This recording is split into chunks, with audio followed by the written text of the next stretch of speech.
আপোনালোকে ইমান দিন সাংবাদিকতা কৰিছে ট্ৰেণ্ডটো আপোনালোকে নিজেই দেখিছে কি হৈ আছে আগতে এনেকুৱা সময়ত থাৰ্ড ৰাউণ্ডত কংগ্ৰেছ ক'ত থাকে বিজেপি ক'ত থাকে গতিকে আমি খুব আশাবাদী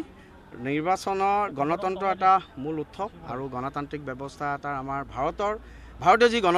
ভাৰতীয় গণতন্ত্ৰ এইটো এটা মূল শক্তি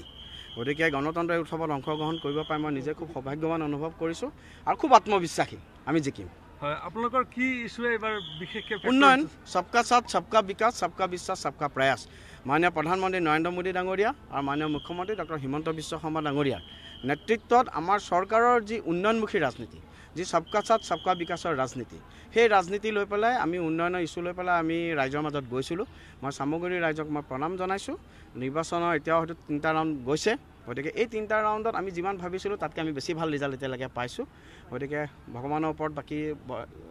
ৰাইজৰ ওপৰত বিশ্বাস আছে ভাল হ'ব আমাৰ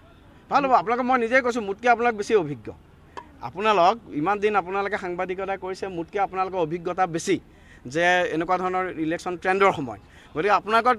মানে মইহে আপোনালোকক সুধিছোঁ যে এনেকুৱা ট্ৰেণ্ডে কি কয় আমিতো খুব আশাবাদী খুব আত্মবিশ্বাসী আৰু আমি খুব ভালকৈ আমি জিকিম আমি আগৰ পৰাই কৈ আছোঁ ৰকিবুল হুছেইনৰ এটা দুৰ্গ চামগুৰি গতিকে দুৰ্গ হিচাপে কোৱা আছিল গতিকে আপোনালোক যদি ইয়াত জয়ী হ'লে এটা ৰেকৰ্ড হ'ব বুলি ধাৰণা কৰিছে আমাৰ কাৰণে সকলো সমষ্টি সমান আমি পুনৰাই মই কৈ আহিছিলোঁ মই যেতিয়া নিৰ্বাচনত ৰাজনীতি কৰিছিলোঁ ৰাজনীতিত প্ৰতিদিনতে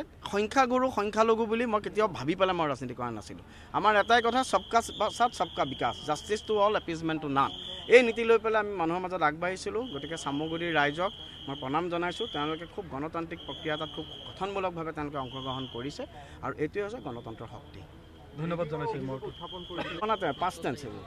এইবোৰ পাষ্ট টেন্স এইবোৰ আমি একো ক'ব নালাগে প্ৰশাসনে এইটো গোটেই বস্তুটো নালান ভইড কৰিছে গতিকে এইবোৰ পাষ্ট টেন্স আমি এতিয়া ভৱিষ্যত লৈ আমি সদায়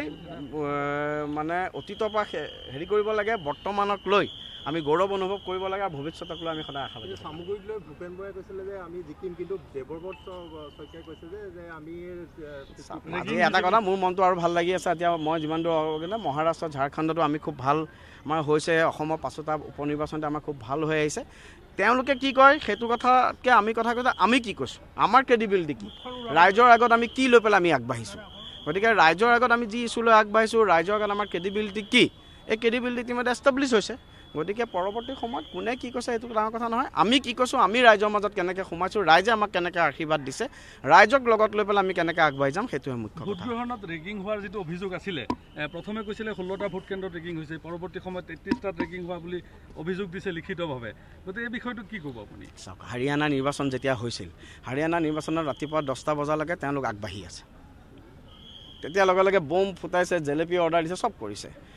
11টা বজাৰ পিছত যেতিয়া তেওঁলোক পিছ পৰিল মেচিন বেয়া হ'ল গতিকে আচলতে কি হৈছে শাসকীয় পাৰ্টি হওক বা অপজিশ্যন পাৰ্টি হওক সদায় গণতান্ত্ৰিক যিবোৰ ইনষ্টিটিউট আছে যিবোৰ আমাৰ সাংবিধানিক সংস্থা আছে সেই সাংবিধানিক সংস্থাসমূহৰ প্ৰতি সম্পূৰ্ণৰূপে সন্মান প্ৰদৰ্শন কৰিব লাগে this is democracy this is the beauty of democracy যদি আমি সেই ডেমক্ৰেচিক আমি সন্মান নকৰোঁ তেনেহ'লে কংগ্ৰেছৰ যিটো অৱস্থা হৈছে আপোনালোকে দেখিছে অকলতো বিজেপি কংগ্ৰেছক এই অৱস্থা কোনে কৰিছে ৰাইজে কৰিছে তেওঁলোক আজিৰ দিনত অস্তিত্বৰ সংকটত পৰিছে গতিকে যেতিয়া মই এটাই অনুৰোধ জনাম যোনে নহওক কিয় সদায় আমাৰ যিবোৰ সাংবিধানিক সংস্থা আছে আৰু ভাৰতৰ যি গণতন্ত্ৰ ৱৰ্ল্ডৰ লাৰ্জেষ্ট ডেমক্ৰেচি এই গণতন্ত্ৰক লৈ পেলাই আমি গোটেই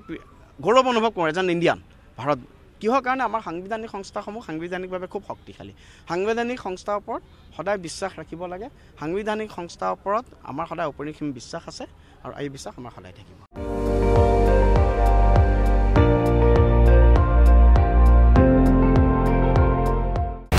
আপুনি চাই আছে ND24 সৰ্বশ্ৰেষ্ঠ নহয় সৰ্বোত্তমৰ দৌৰত